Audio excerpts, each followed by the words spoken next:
Ondo Monarch killed. Gunmen invade palace, abduct, murder Agamo community leader. Welcome to our channel. Please subscribe and turn on notifications. Now let's get into today's breaking story. Gunmen have killed Kehinde Jacob Faledon, the traditional ruler of the Agamo community in Akure North local government area of Ondo State, in a brazen attack that saw armed assailants invade his palace, abduct him, and murder him within minutes. The horrific incident occurred on Wednesday night when armed men stormed the monarch's residence, overpowered palace security, and forcibly took the traditional ruler from his compound.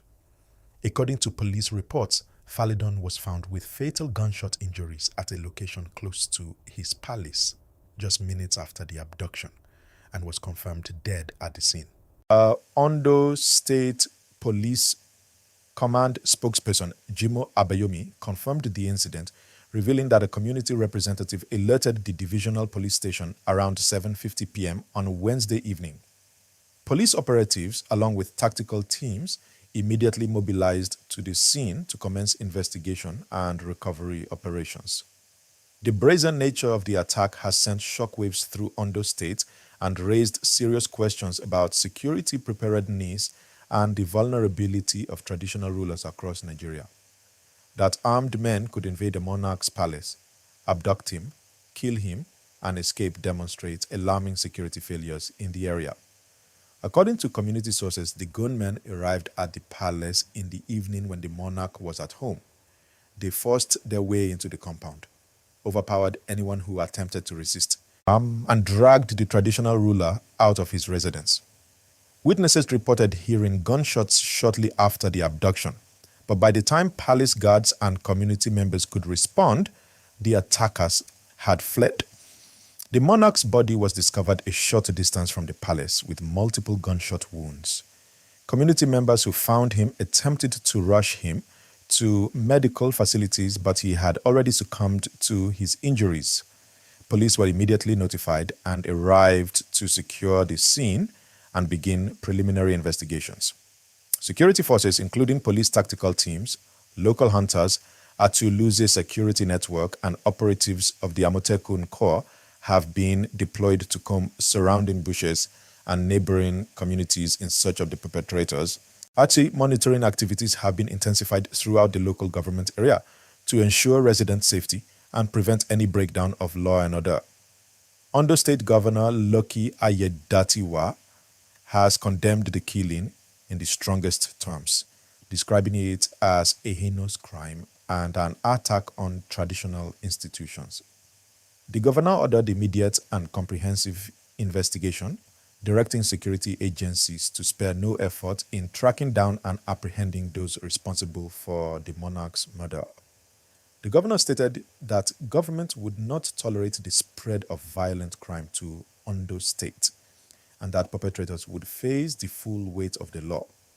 He announced that security measures would be enhanced across the state, particularly around traditional rulers' residences and other vulnerable locations. Traditional rulers across Ondo State have expressed shock and outrage at the killing of their colleague.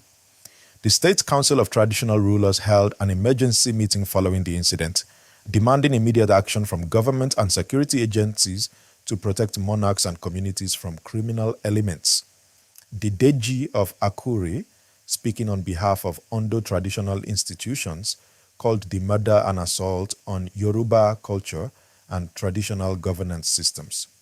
He urged security forces to treat the case as a priority, requiring urgent resolution, and called on communities to cooperate with investigations by providing any information that could lead to arrests. Community members in Agamo are in mourning, with residents expressing disbelief that such violence could occur in the relatively peaceful area. Elders described the late monarch as a peace-loving leader who worked tirelessly for community development and had no known serious conflicts that would motivate such a brutal attack. The killing raises disturbing questions about motives behind the attack.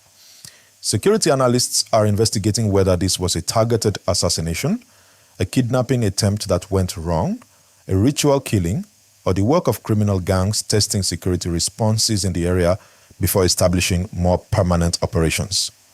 Ondo State has experienced isolated incidents of kidnapping on major highways in recent years, but palace invasions resulting in monarch killings represent a significant and alarming escalation.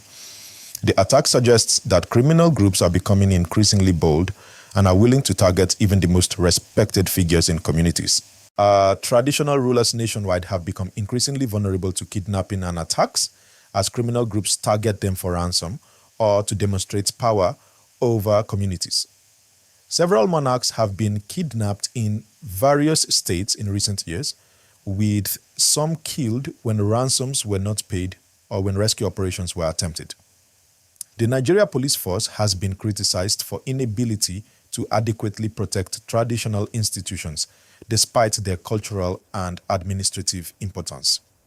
Understaffing, poor equipment, inadequate intelligence gathering, and limited mobility continue to hamper police effectiveness in preventing such attacks. Security experts emphasize that protecting thousands of traditional rulers across Nigeria requires community-based security approaches complementing conventional policing.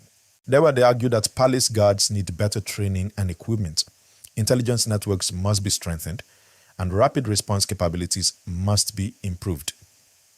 Civil society organizations have called for comprehensive security assessments of traditional rulers' residences across Ondo State and implementation of protective measures based on threat levels. They argue that cultural institutions are part of Nigeria's national heritage and deserve protection as a matter of state responsibility. The Ondo State government has announced that the slain monarch will receive full state honors and that support will be provided to his family and community during this difficult period. Arrangements for burial according to traditional rites are being coordinated between government officials and traditional institutions. But investigations into the murder are ongoing, with police following multiple leads and questioning witnesses who may have information about the attackers' identities, movements, or hideouts.